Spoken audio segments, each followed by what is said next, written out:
So, welcome to episode 4 of the Fringe Shit Pod. I am one half of your host, Walter, aka the Gentle Giant, and with me is my second half. Yes, I am the second half of the host, the Octave Doctor himself, Sai. Today we are going to talk about the topic of the afterlife, because in the last episode we had in the last thing we did a reincarnation thing, and then we decided why not talk about the afterlife proper. And then we did an episode on the afterlife, and and this is just a tribute. We're redoing the episode. Anyways, here we are, and we're going to talk about the afterlife. So I think I want to start with I want to talk about, subscribe, like, share, comment, all that stuff. Nice. Yeah, I forget that we also have to market ourselves, right? Yeah, okay, so I guess we can start, we can each give our reasons why should anyone, believe in an afterlife? What reasons do we have to believe in such a thing? I mean, I guess the first is consciousness itself. I feel like consciousness is such a supernatural thing. I guess we covered that also in the last episode a bit. It's something that is beyond physical, and I don't know why. It's like an innate feeling that everybody has.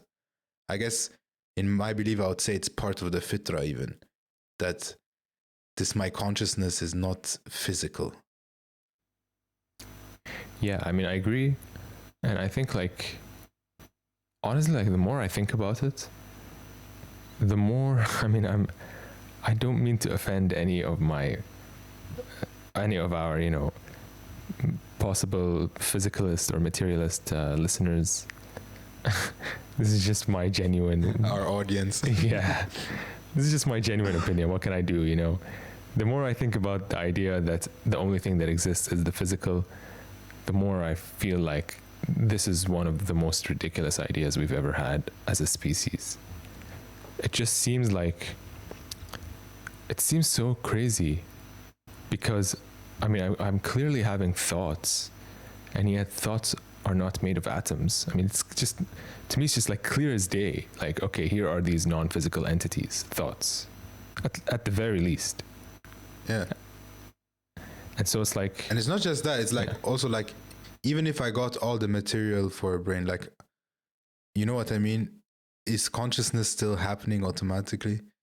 Look at the natural world and stuff. I don't know. I feel like it's just beyond explanation. Yeah, I was reading this guy the other day. I feel like idealism is really making a comeback. And there's this British idealist who is mostly famous because he was supposedly refuted by Bertrand Russell. But so anyway, I decided I want to just give him a chance. I read a little bit, and he made this really good point. I'm sure many people have made it, but that's where I read it last. That's where I last read it. So he made this point where it's basically the relationship between experience or appearance and reality in a materialist paradigm really is incomprehensible. Where is experience? You could say it's in the brain, okay, but when we open up the brain, we don't see it there. And if the only thing that exists is the physical, well, where is it? If it's not in the brain, where is it? Yeah, absolutely. Yeah, so it's such an incomprehensible relationship. Because if you say it's not real, it's an illusion, well, you still have to explain the illusion. You still have to explain what the relationship is between the illusion and the reality. And how such a relationship can hold. Which is why I think it's not possible. It's not possible to get experience, purpose, meaning, color, sounds, ideas from these purely objective entities we call particles. To me, it just seems so incomprehensible that such a thing could ever happen. It's impossible. Yeah. To me, I it's mean, the we other way see it, around. right? Life doesn't come from non-life. I feel like non-life can come from life, but not the other way. I don't know. That's just me. No, but it's facts. I mean, I don't like, you can't even explain it, and that's why I said like these these things are like kind of built into us, and we just say chapeau. Like we don't know, what's going on here. We don't understand why we're conscious. That's why they call it the hard problem of consciousness. We just say it's it's happening. We don't know why, but it's happening. And for me, it's supernatural because, like you said, you can't put experience, you can't put even seeing, you can't put what I am seeing under a lens. This experience, what I'm seeing in my experience, or what I'm hearing in my experience. You can say, yeah, my ears vibrate and my receptors are receiving light, but you don't know how my brain is interpreting that light. Like it's it's actually really crazy. And that's why I say, and even dreaming, I think the best one is dreaming for me. This is the ultimate proof of an afterlife. Because when you're asleep and your body is not active, your hearing is not active, your vision is not active, okay, we can say there's brain activity, whatever is happening, we don't know. But we are not here in our dreams. We dream of being in other worlds. We dream of being underwater, being able to breathe underwater. I've dreamt that I lived underwater, or that I went to Atlantis, or you know what I mean? Like these kind of dreams, they're the ultimate proof for an afterlife. I feel like it shows you that your experience or consciousness or whatever this is actually not bound to your body, your experience, your hearing, your seeing, and your touch and feel. That's the ancient argument, like when the ancients used to argue for the idea that consciousness is all there is, they would say stuff like, like when somebody says, how can we see objects if they don't exist outside of us, right? And they would say, well, we dream. And so when we dream, we're seeing objects that are not outside of us.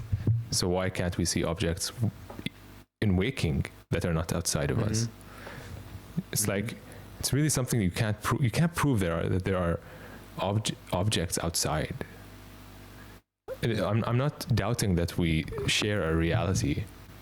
I'm just saying that we've taken this as like some kind of dogma, that if you don't believe, you're being unscientific. And well, I mean, who said that this dogma is true? I mean, science has been wrong.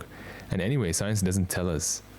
Like, philosophy has a place in the world. I think our denial of philosophy for a long time has had very serious consequences. And those serious consequences are that we're doing really bad philosophy, I think, like we're too sure. I feel like scientists are too certain. They're too sure of what they know, even though, and I think like we're starting to see how a lot of science is really, it's not living up to what they thought it's going to be. Like they thought in the 19th century, at least, they thought, this is it, we're gonna, just a few more things. We've discovered evolution. We discovered, particles, atoms, whatever. Just a few more things, and we'll solve the whole riddle. We'll prove that the whole world is made of this matter. We don't need God. We don't need consciousness. We don't need any of that.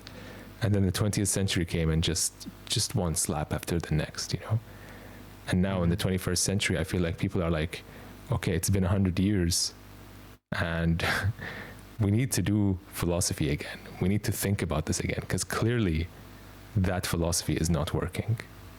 No, because they used philosophy to give birth to science, but then science left his parents' house, let's say this. Science became like a rebellious teenager and took the Mustang, went on a road and do its own thing, and is trying to disprove his parents and whatever. And I feel like that's the point. There's a huge disconnect.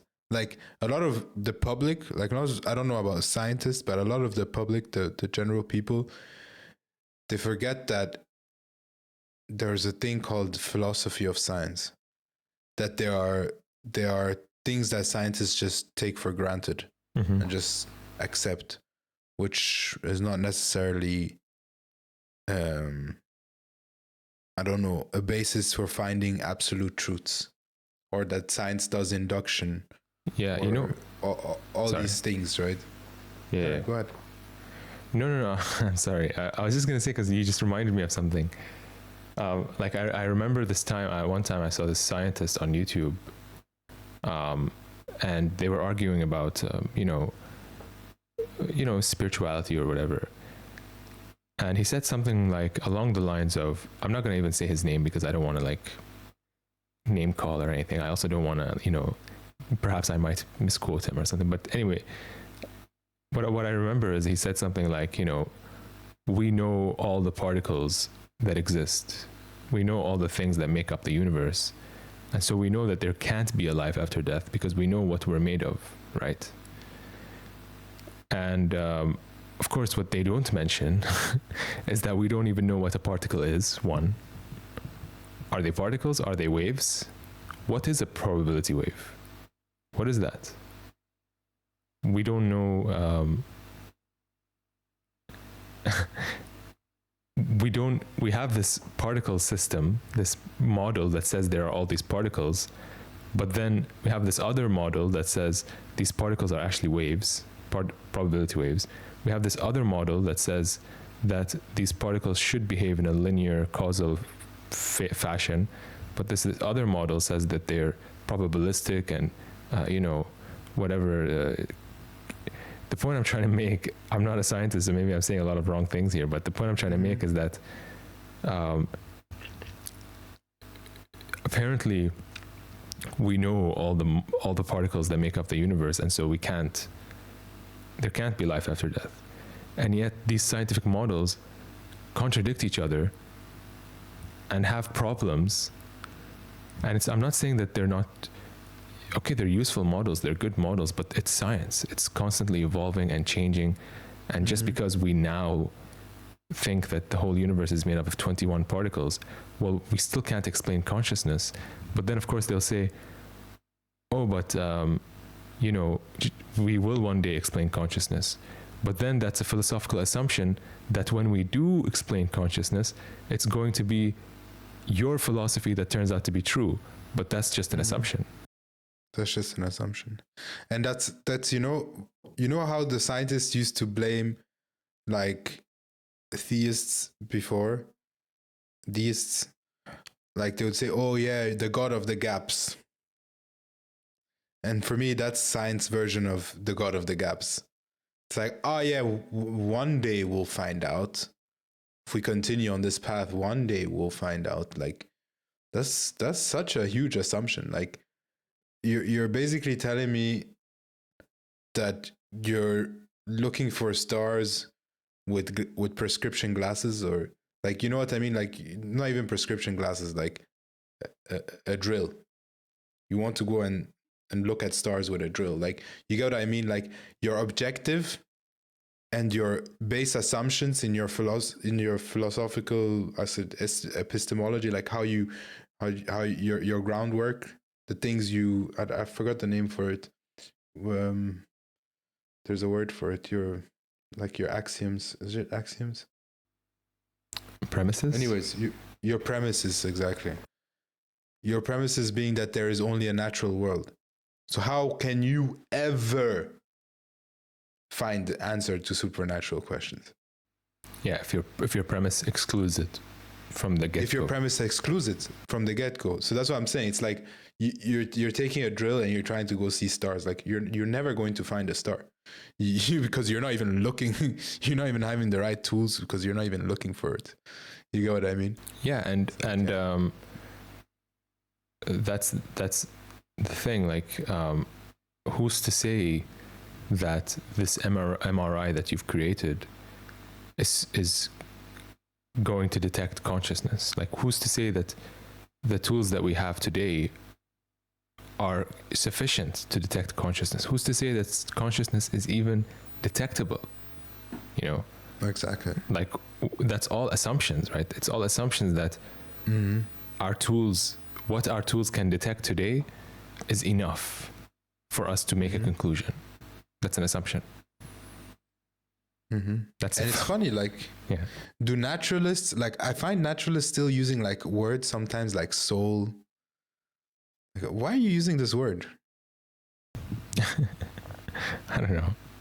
Like, you get what I mean? Like, you believe in this thing called a soul, but you're a naturalist. Show me the soul. Where is it? In which organ? Impossible. You get what I mean? Yeah.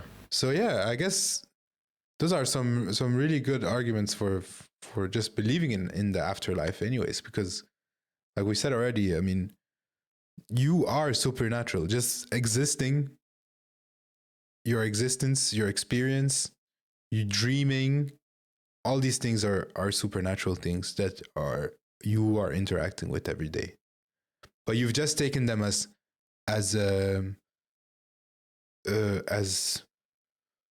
you know, for granted. You've taken them for granted, you know? Yeah. Like you because you do it since you were a kid, you don't even think it's supernatural. But it is. Yeah, I mean, I feel like there's so many good arguments against materialism, but I guess at the end of the day, whether you're convinced that there's more to life than the physical, which I think there is. I mean, I feel like the more I meditate and learn and read, the more I feel like it's just not possible. It's not possible that the physical is all there is. It's not about, it's not even about wish fulfillment. It's not like about, oh, I want to live forever. I mean, I probably do have some kind of desire within me to live forever or something. But it's not about that. Like, I was pretty comfortable not believing in that for a long time in my life, you know. Yeah, me too. Yeah. I mean, before I became more religious and stuff, Yeah, same. And so it's not like, I don't know, it just seems to me like it just makes sense to me that when I meditate, I can see my brain, if that makes sense. Like, I can see thoughts arising that I'm not the cause of, you know. I can see emotions arising that I'm not the cause of. Like, I seem to be an observer of the brain. So what is the brain observing itself? And this is another thing. I guess this is another one of those arguments against physicalism. Like, how is it that a billion cells or a billion particles make up one conscious experience? Like, how does that happen? It would seem like each particle should be its own. Like, how does it all unite into this one entity? Yeah. Like all these small brain cells together doing one thing, yeah. How do they become one experience? Yeah. I don't know. We have examples of things working together too. Like, I mean, we've managed to do it. Like, you know, like how computers work. You have more than one thing all together doing one task. Doing one task is different than having one conscious experience. Like, we can all come together as human beings and, move, a boulder or something. Like, we can work together to move the boulder. We're doing one task. Yeah. But that event is not one conscious experience. It's not one person. Yeah, I get what you mean. It's just an event, you know? Mm-hmm. True. Anyways, I don't know. I guess the point is we're trying to make is that there are many reasons to think that we are not the brain. There is an afterlife. Yeah. There is an afterlife. I think that's the main point. Yeah, I mean, like, at the end of the day, I have to admit that I don't know. I don't know if there is or isn't. But to me, there's enough evidence to think that there's more to life than just the physical. That's one. And once you believe that, It's like the afterlife is not like, it's not crazy. I mean, if you really think about it, your body, when you die, your body's still there. It's not like your body just poof out of existence. It's still there. And it gets recycled, right? That'd be so crazy if you just died and just evaporated. What did you call it? There used to be like these cases before. Oh, maybe we should talk about that sometime. Spontaneous something. Spontaneous combustion. Yeah. But yeah, so your body doesn't just disappear suddenly. Yeah. And so why should, if we do accept the idea that mind and brain are two separate things, if the body continues to exist, why shouldn't the mind, right? Mm-hmm. I don't know, just like an idea. Yeah. Anyways, so let's say that there is an afterlife. I mean, people have been experiencing, I actually found out this recently. I didn't know this, even though I read this. When I was reading Plato, I read this. But I didn't notice because at the time, I wasn't really into this stuff. I was just getting into this stuff, Yeah. So Plato describes a near-death experience, actually, in his book, The Republic. Not that he had, but a story. Oh, okay. And that's crazy. Yeah, that's the first thing I actually wanted to start with. Like, I wanted to say, yeah, it's crazy because there's nobody who died and came back to be able to tell us. I guess an NDE is the closest near-death experience. It's the closest you can get to that. Exactly. Like, we have all these near-death experiences, and of course, people will say, "Oh, but how can we trust them? How can?" And it's true that experience is hard to verify. But that's just the nature of experience, How else? That's the thing, right? Because we've set up these standards where it's like, no, it has to be, we have to be able to all see it. But you can't even see what color I'm seeing, let alone whether or not I experience death, So anyway, the nature of consciousness is elusive. And so, yes, we can't prove that dreams have a meaning. We can't prove that these near-death experiences are real. We can't prove, but we still have these near-death experiences. And what's interesting to me is that it goes all the way back to Plato. Like, this is thousands of years. Mm-hmm. And here you have this philosopher, the father of Western philosophy, giving this story about a near-death experience, That's crazy. And what was the story about? Or what was the description? Oh, well, it's called the myth of Ur. And so apparently this guy called Ur, he was in battle and he died. And 12 days later, they were burying him and he just opened his eyes and he woke up. And he told them this story. Now, whether it's true or not, I don't know. But the point is that my point was more like Plato, even in Plato's time, people had this idea, It's not like we came up with it like recently or something. Yeah.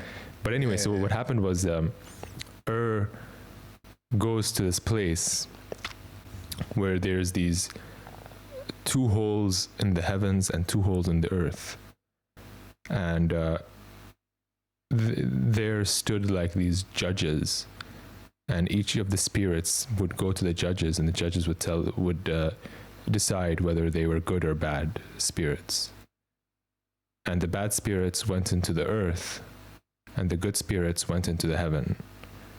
And so the bad spirits, so there's 2 holes in heaven and 2 holes in earth, because 1 hole is for entrance and 1 hole is for exit. So first he saw people going in to the earth and people going to the heaven. And then he saw people come out of the earth and people come out of the heaven.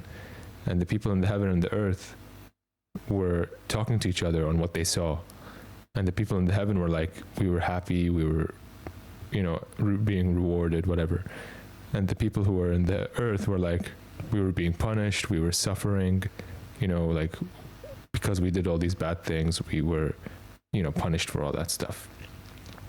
Anyways, the point is that people get rewarded in heaven, and then people get punished in hell, and then they come out of it, and then they go to this guy, or these fates.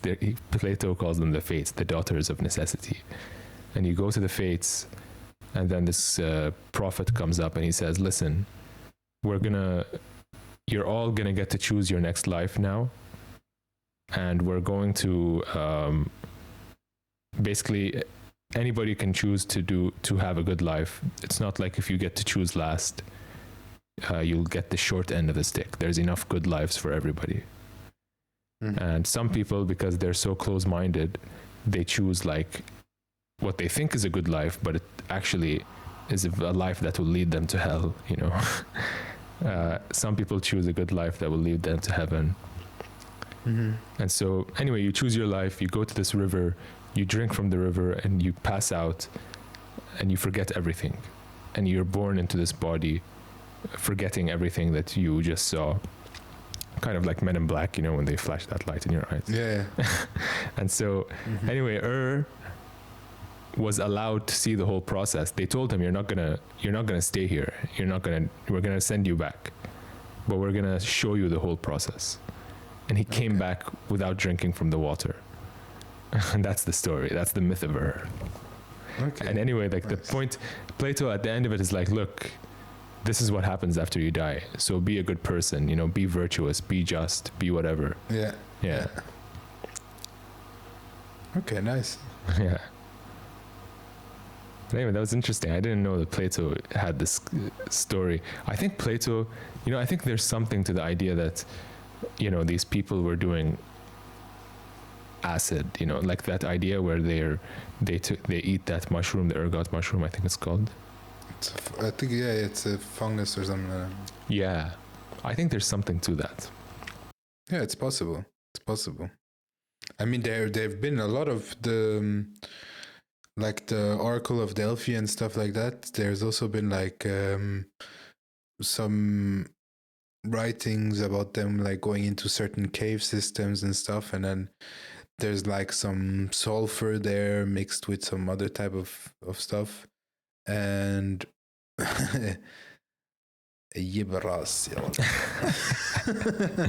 Yeah, dude. I don't know what these guys were doing and stuff. Yeah. But yeah, I mean that's Plato. Yeah. I read like a lot of different afterlife beliefs. I don't know if you're interested in hearing any of them. Yeah. What are your afterlife beliefs? Let's start with like good. Yeah. Well, mine is classical, the Islamic belief, just heaven and hell, reward and punishment, eternal. But the Day of Judgment, there's a lot of focus on the Day of Judgment itself, how it will be, I guess. And heaven is just whatever you desire, whatever you wish for, whatever you want to have, you will have. If you want to pursue knowledge, you can do that. If you want, I don't know, whatever you want, you'll have. So yeah, it's just a classical view. Okay. I guess. Yeah. And then obviously the ultimate reward is being able to interact with God himself, the creator, and being able to see him. Because you can't see him in this current creation, like in this current state that you're in. Yeah. That is some of the beliefs we have. Yeah. I believe that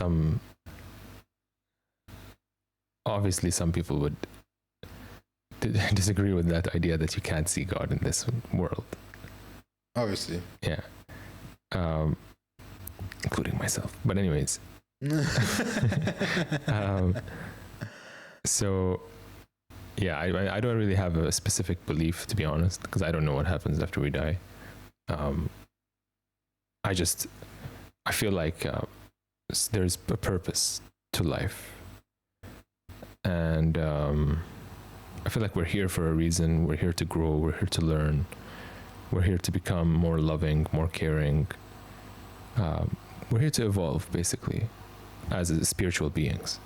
Not in the kind, Darwinian sense, like just, we're just trying to survive and reproduce, I don't believe that at all. Like, I think survival and reproduction are like low, like, if our consciousness was still like at a primitive level, then yes, survival and reproduction would be our main need. But once we overcome that kind of, once we've built civilizations and moved away from all that, we're no longer on that level. Like right now, as human beings, we're growing spiritually. We're learning how to love, how to cooperate, how to care, how to empathize, how to sympathize. I don't know. I mean, I think the physicalist notion of evolution is so, in my opinion, just so narrow. There's so much more to evolution than just survival and reproduction. Yeah. I guess they just take the main drivers, what they see in nature and stuff, and understand it. Like when you're two people, when you're a small group and you're trying to survive, that being more is always helpful, because you can fulfill certain tasks and stuff much easier when you're in a group setting, you know what I mean? Or even just surviving is just easier as a group than as an individual. So I understand it from that point of view, but like you said, as the time goes on, move away from that. But I guess, I don't know. Yeah, I didn't speak about that part because, I don't know, I felt like that was just part of life. Like, yeah, being a decent human being, obviously, like, our belief is also trying that the world obviously is a test, and it's to build your character and trying to get like the best characters. And those characters are the ones that God is the best, most full of those characters. You know what I mean? Like, God is the most merciful. We are trying to learn how to be merciful. So in this test, we have to try and show our mercy. God is the most, how do you call it? The most loving. So we have to try and build our love.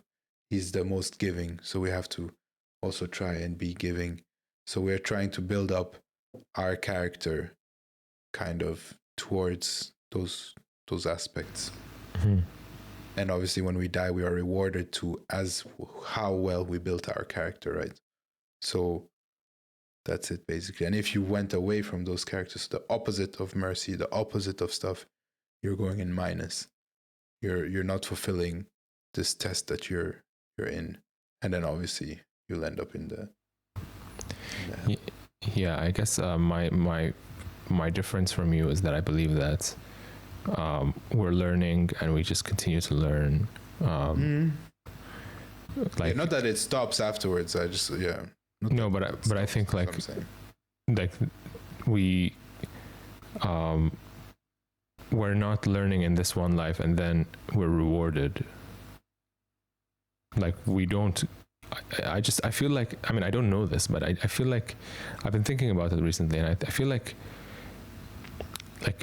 in order to go to heaven, you have to be a heavenly being, like you have to be full of love and mercy and care. And it's not just about,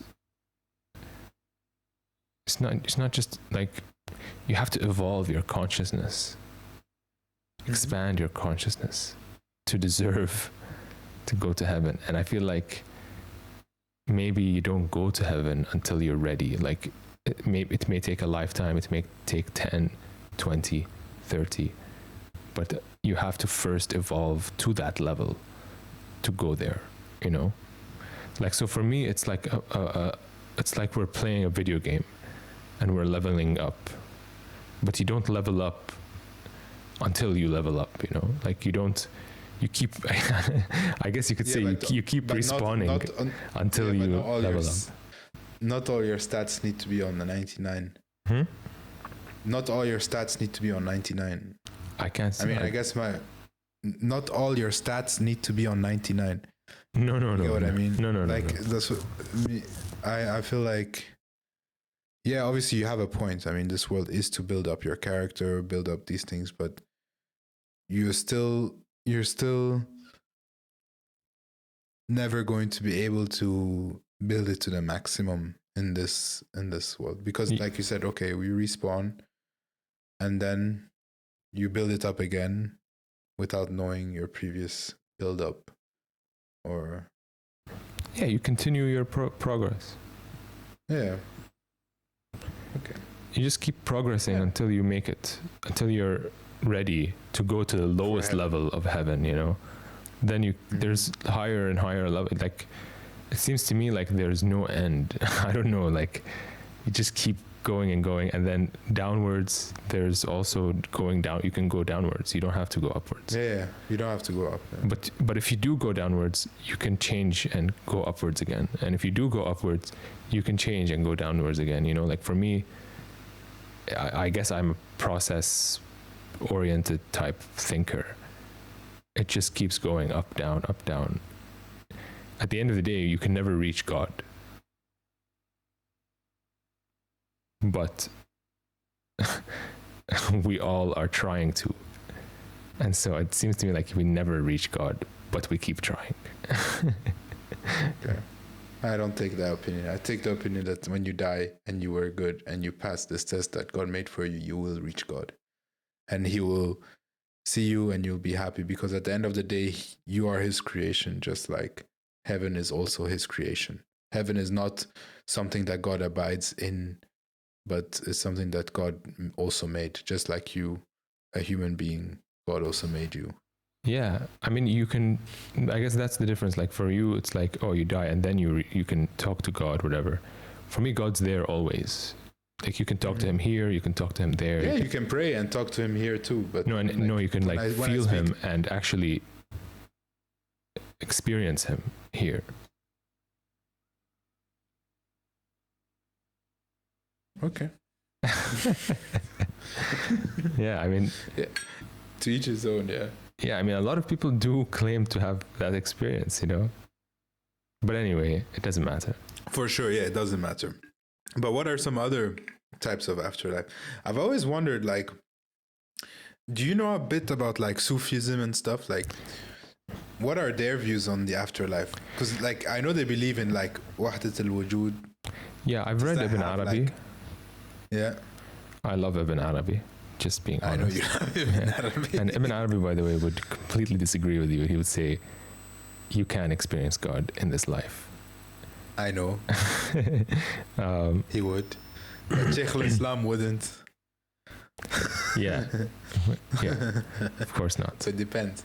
Yeah. Depends. And so this, I guess Ibn Arabi is like, it's a weird, honestly,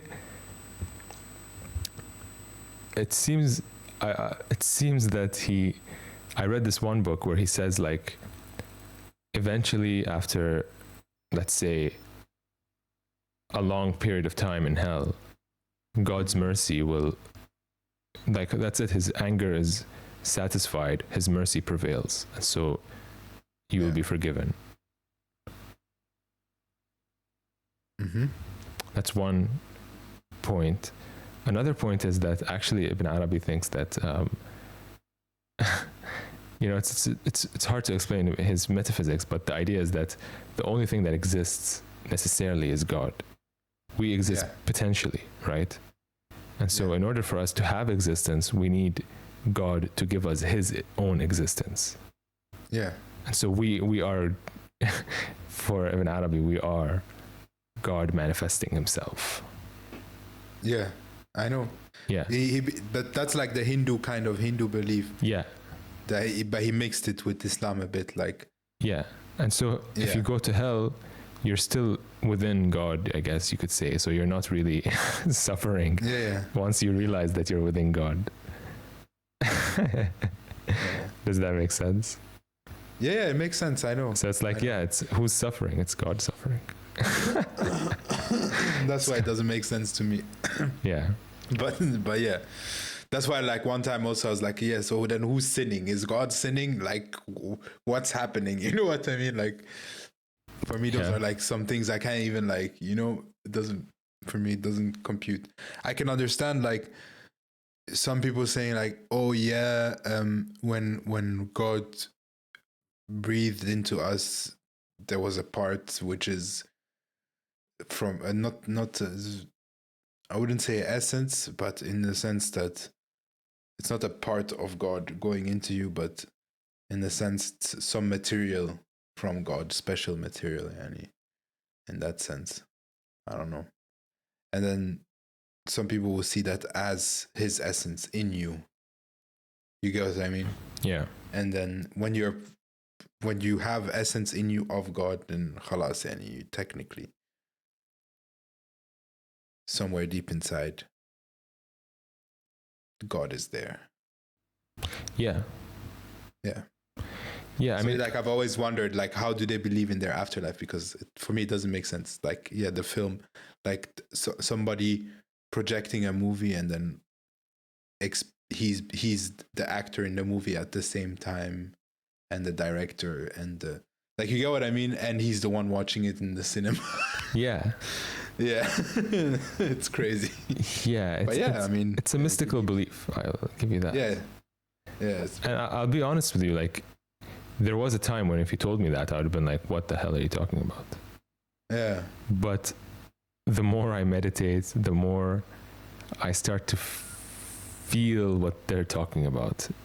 I won't say like, oh, I've attained their wisdom, you know? Yeah, but that is the enlightenment, Yani. They want to reach it as well. Yeah. The point is, like, it's something you have to experience. I mean, even Ibn Arabi says this, like, even the Indian philosophers say this. It's not something to intellectually understand.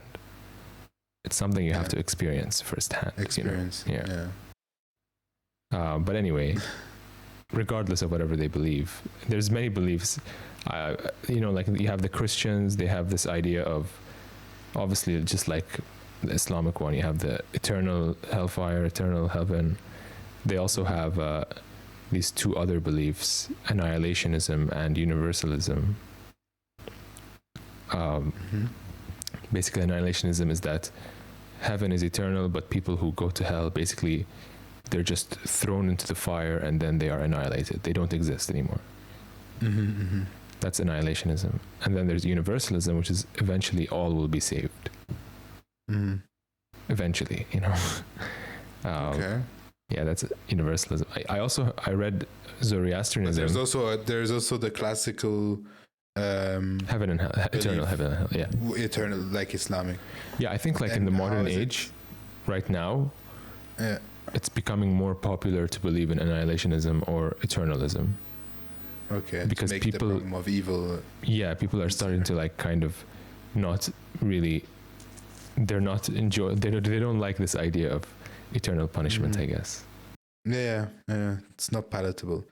But that's the thing, right? Me too, when I was looking into it a bit, like, I saw that there's really two types of people. There are people who they get it. They're like, okay, yeah, I understand why.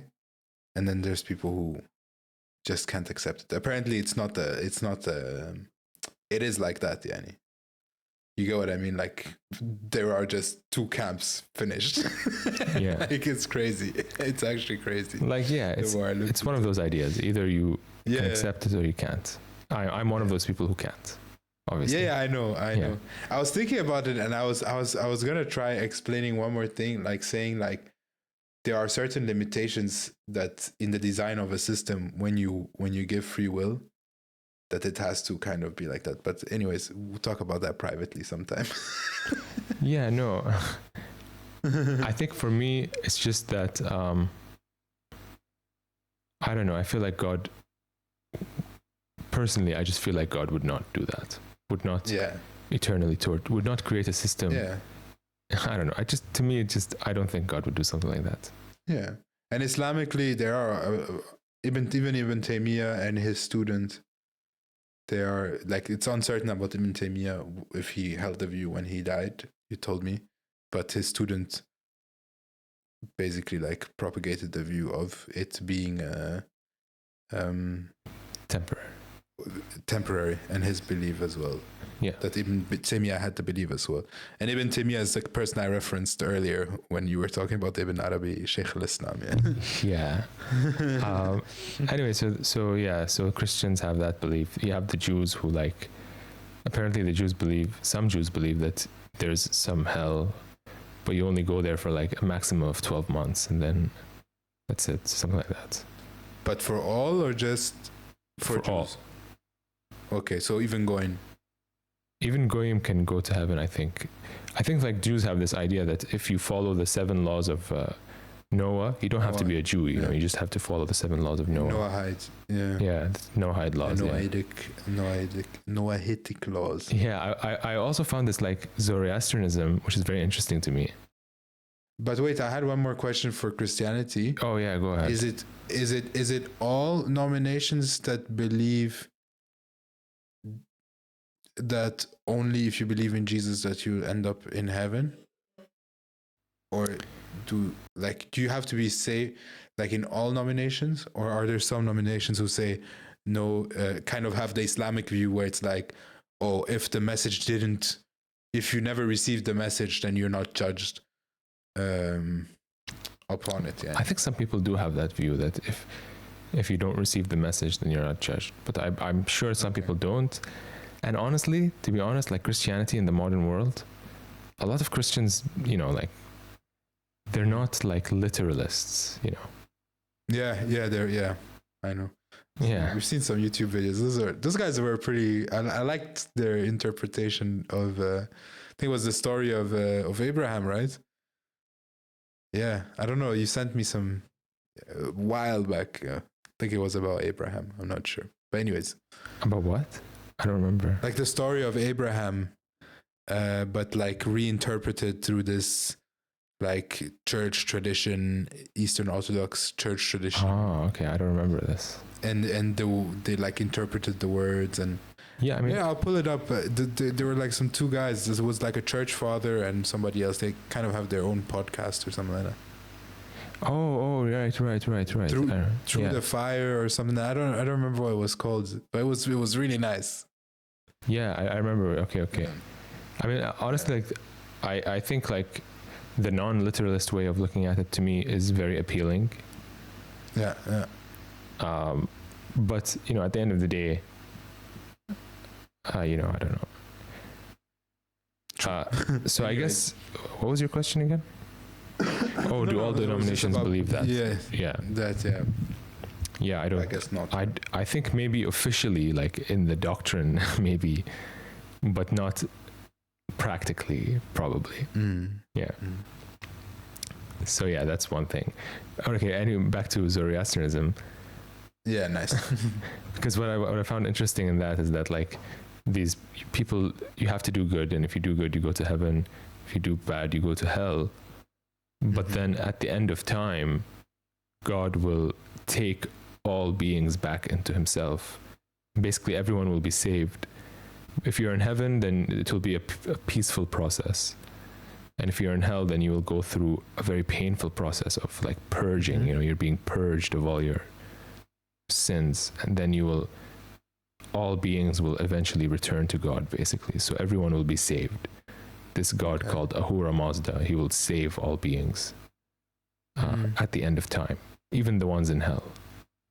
So they're kind of, you could say, universalists. Yeah.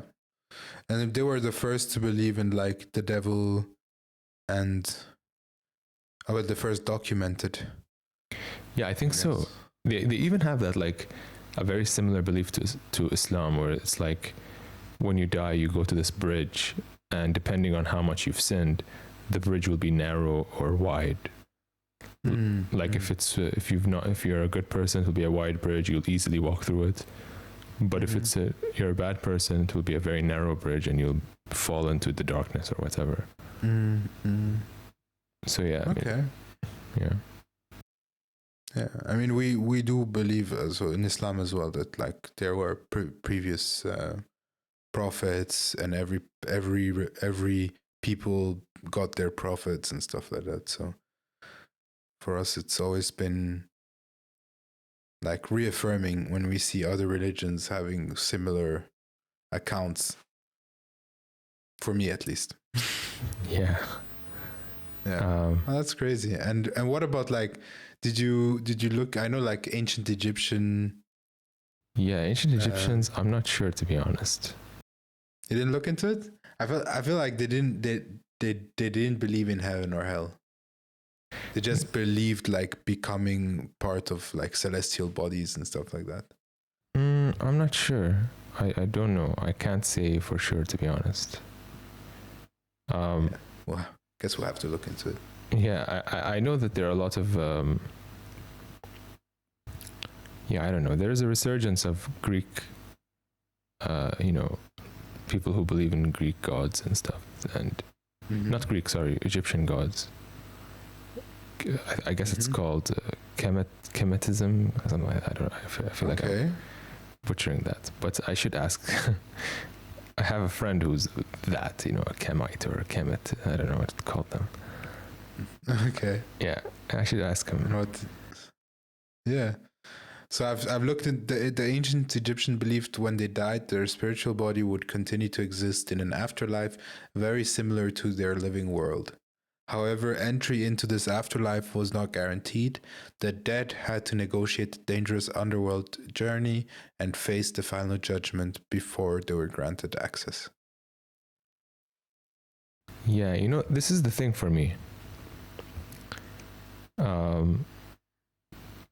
It seems that all these different cultures had these ideas that do good, get rewarded, do bad, get punished.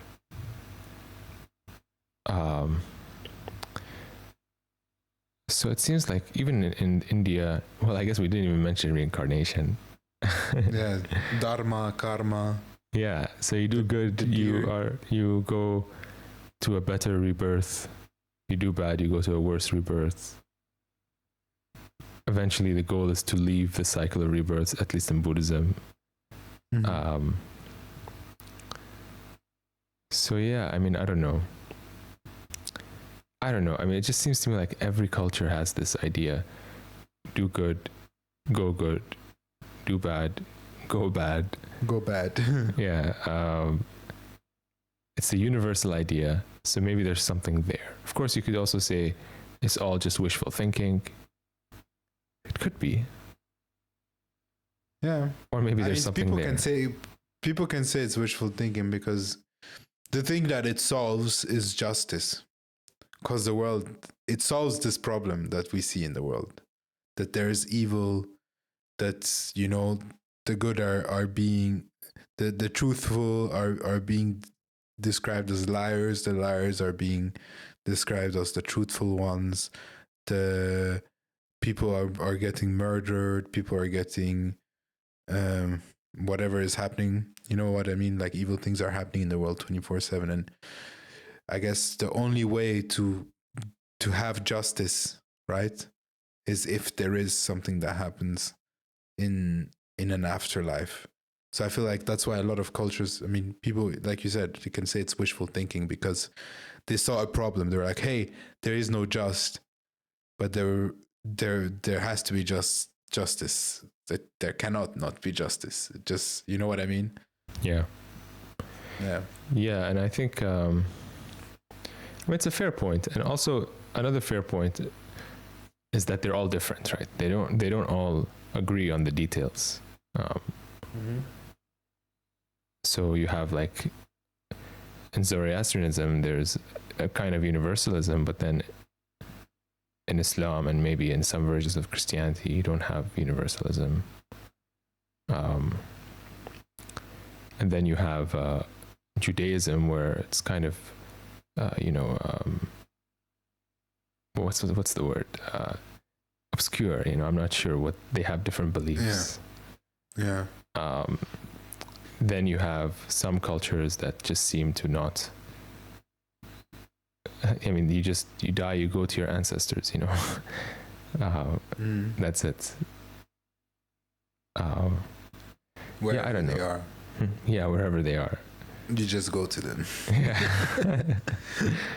So I don't know. I mean, that's another fair point. Like, all these cultures have different beliefs. So what gives? Yeah. Yeah. Yeah. I don't know. And do we actually have a story of the week this week? Yeah, I do. So, Before we get into let's the get story into of the our. week, I do want to say one more thing. Mm-hmm. I did go down a rabbit hole. Tell me. Yeah. As I was looking up all these different traditions and all that stuff, trying to understand like different views on it, and I found this guy called Swedenborg. Have you ever heard of Swedenborg? This is a human being? Yeah. This is not an AI? No. His name is Swedenborg. What? Say his name again. Swedenborg. Yeah, Swedenborg. Is he on YouTube or what? He's from the 18th century. Okay, he sounds like an AI. Yeah. Nah, I'm just joking. He's I've like heard of him. a so-called polymath. You know, he's like scientist / mathematician / whatever. It's not a so-called polymath, bro. Polymaths are the biggest G's Yeah, and so there's ever been. this guy at around the age of 50 just suddenly started having like these weird dreams, and then he suddenly started having all these visions, you know, and he just started writing down all his visions. And basically he talked to these entities, these beings, these angels, he called them, sometimes even demons, you know, sometimes people from hell. And so Swedenborg, what he's famous for is basically this book called Heaven and Hell, where he describes what heaven is and what hell. He's a Christian, but obviously not a traditional Christian. So he had this idea that it's not, he claims that it's not his idea, it's what the angels told him, you know. Yeah. So he goes to heaven. When you die, you level up. If you're a good person, you level up, you go to heaven. Or you go to hell. And hell for Swedenborg is not this place where you suffer eternally because God wants to punish you. Mm-hmm. Hell is a place where just souls that are just beyond repair are kept to keep us, if we are one of those people who are going to heaven, you know. Mm-hmm. So to keep the good souls safe from these beyond repair souls, these souls are kept in this area, like, you know, like stay away from the rest of creation, basically. Mm-hmm. And basically they're just so horrible, these creatures, these souls, that they end up torturing each other, you know, like they're torturing each other because they're so shitty, you know. Mm-hmm. That's Like, actually crazy. yeah, so this guy is like, okay, so there's hell, but it's not God punishing these people. These people are just so shit that they're punishing themselves. God just keeps them there to keep us safe from them. So anyway, that's Swedenborg. It's interesting. He's like, it's interesting how like for 23 years, I think, something like that, he was just having visions and just writing book after book. And that's crazy. Yeah. Did you read a lot? Did you read a full one? No. I want to, but I've heard his name a lot, and now I finally found out what he was teaching. Yeah. I know that Carl Jung, who I love, apparently read 7 volumes of Swedenborg's work. So it's like, oh, okay, that's where Carl Jung got it from. That's actually crazy. Yeah, so apparently Swedenborg is like a really influential but forgotten person. Yeah.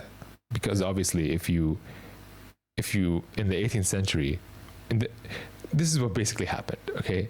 In the 19th century, when materialism became the philosophy, anybody who wasn't that was thrown away, right? Crazy. So even 20th century, like you have Carl Jung. You don't study Carl Jung in you know, if you go to psychology school, you're not going to study Carl Jung, you know. They're not going to teach you about Swedenborg. Like William James, have you ever heard of William James? No. William James is a psychologist from the 19th century. He wrote like a 400-page book, more than 400 pages, where he describes he's a psychologist, right? And he's just describing these experiences that people have of God, right? So it's like a 400 plus page book where where all these people are describing their experiences of God. And so the point of the book is not to say, well, therefore God exists. He's just showing that psychologically speaking, we can't deny that people have these experiences. Yeah. And it's the same thing with Carl Jung. Carl Jung's like, look, God may exist, may not exist. We can't deny that people have the experience. And we can't deny that when people have this experience, it is very meaningful to them. And not only is it meaningful to them, it transforms them. And not only that, we can induce them. We can what? Induce certain states. Yeah. We can make them happen. Yeah. That's actually crazy. Well, Yeah, not anyway. crazy. Like crazy cool in Yeah, that yeah, I sense, know. But anyway, that's Swedenborg. Okay, so story of the week. Yeah. If you're done, if you're ready, I guess. So, story of the week. If you thought that was crazy. I had a question. Yeah, go ahead. You pull it up, get it ready. And then I had a question real quick about... No way. Yeah. No way. Way, bro. Way. I just want to say, I just saw the title, guys. I was like, what? NDEs in the Blind. That's the title. That's crazy. All right. So what was your question before we get into that? Damn, now I forgot because that title was it's just too much. So let's read. Let's read. I mean, this is insane, right? Blind. I mean, this is like... This is from this, what is it called? The Near-Death Experience Research Foundation. And it was founded by a guy who is a radiation medical doctor, whatever. He gives radiation therapy to people or something like that. So he's like a, cancer treatment doctor. Yeah. So this is his website. It's called NDERF, NDERF.org. It has a bunch of near-death experiences on there. Anybody can go check them out. And so this is a study that they did. They did this study. Apparently this person called Barbara Mango, PhD. She did this study on, or at least this article was written by this person. And they did this study where they took these people who are born blind, never saw a single thing in their life. They've never, even in their dreams, they don't see images. These people don't know what anything looks like. Yeah, what a tree looks like, what a cat looks like. Yeah. They don't know. Nothing. They know what it feels like, maybe. Yeah. But not what it looks like. Exactly. And so here we have this one story I'm going to read. It's about this woman called Vicky. So this guy, these two people, Ring and Cooper. So psychologists Kenneth Ring and Sharon Cooper decided to conduct the most in-depth study ever undertaken of NDEs of the blind. The objective of their study was to ascertain if the blind experienced the same vertical occurrences as the sighted. As Ring proposed, the blind see for the first time in their lives during an NDE. However, they do not retain sight when they return to their bodies. Okay. So this one person that they studied called Vicky. Yeah. Ring and Cooper considered Vicky. Yeah. You're going to start there? Or? Yeah. Ring and Cooper consider Vicky to be one of the most compelling and verifiable cases of the congenitally blind ever recorded. Vicky was born blind due to severe and irreversible optic nerve damage. Asked in an interview if she has ever been able to see, she replied, "Nothing, never. No light, no shadows, no nothing, ever. I've never been able to understand even the concept of light." Thus, the visual components of her NDE are astonishing. After a near fatal car accident and suffering from brain damage, Vicky was rushed to the hospital in a coma. She recalls her experience by stating, "And it was frightening because I'm not accustomed," or I should say this is a quote. So quote, "And it was frightening because I'm not accustomed to see things visually, because I never had before, exclamation mark.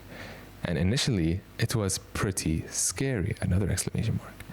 And then I finally recognized my wedding ring and my hair. And then I thought, is that my body down there? Am I dead or what? They kept saying, we can't bring her back, we can't bring her back. And they were trying to frantically work on this thing that I discovered was my body. And I felt very detached from it and sort of, so what? And I was thinking, what are these people getting so upset about? Upon resuscitation, Vicky described seeing her crumpled Volkswagen van. Additionally, she saw herself floating above the stretcher and traveling to the hospital's roof, where she experienced a 360-degree panoramic view of the hospital grounds. Vicky's surgical team later verified her accurate description of the wedding ring and precise account of both the hospital grounds and damage to her Volkswagen van. In a later interview, Vicky was asked to compare her dreams and NDE. When asked if she had ever experienced visual perception while dreaming, she responded, nothing, no color, no sight of any sort, no shadows, no light, no nothing. I mean, that's the story. Yeah, but that's actually crazy. That's insane. Like, imagine, like, that actually just shows us, first of all, your brain has nothing to do with being conscious. Yeah. If this story is true, your brain really has nothing to do with being conscious. It's just there for you to see, for you to hear, somehow for the physical world to interface with whatever this thing is, your soul, your spirit. You need the That's brain. the job of the brain. You need the brain. This I accept. But this shows that it has nothing to memory, perception, experience. This could all potentially just be out of the brain. Yeah, and I'm sure like people can come up with all kinds of like, oh, well, maybe, you know, like I'm sure they could come up with a bunch of things. Oh, they heard, she overheard that she wasn't really dead. She was just hearing them, and she knew that she was resuscitating. She imagined, and actually, if you read like the replies here, wait.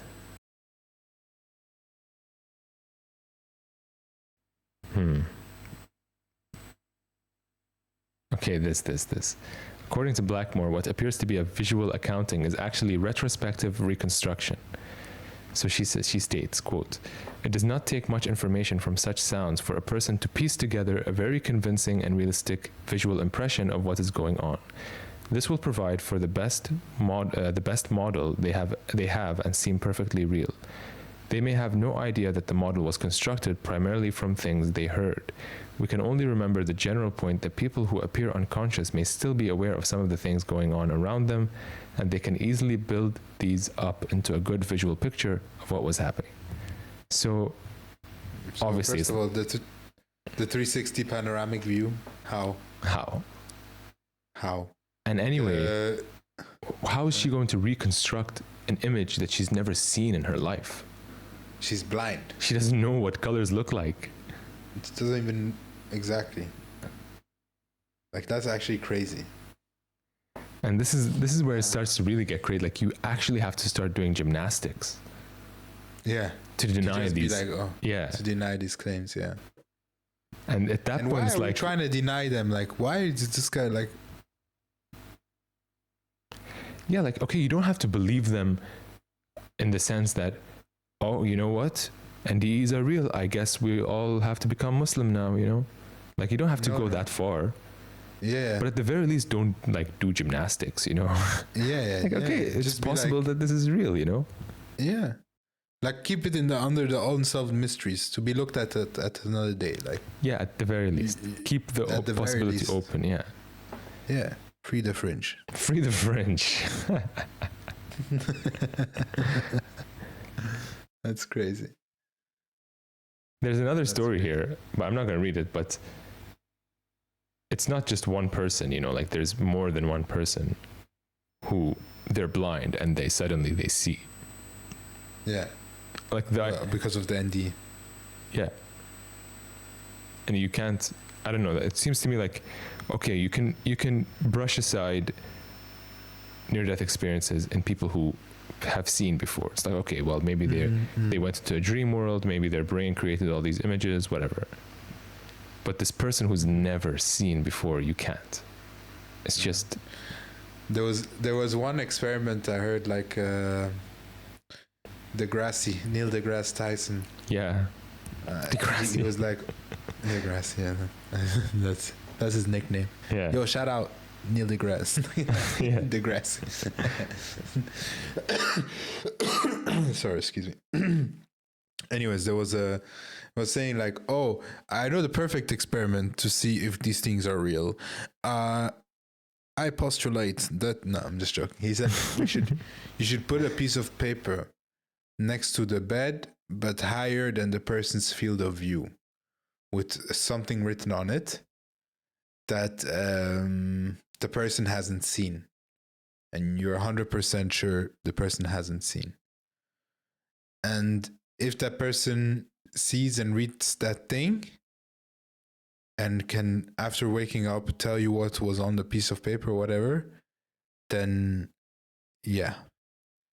You know Chapeau. what the problem with these kind of experiments is that we can never really know when a near-death experience is going to happen, you know? They're kind of random. That's one thing. Yeah. Like you need to basically like put a secret note compartment in every hospital and then hope that the person having the NDE goes there, for example.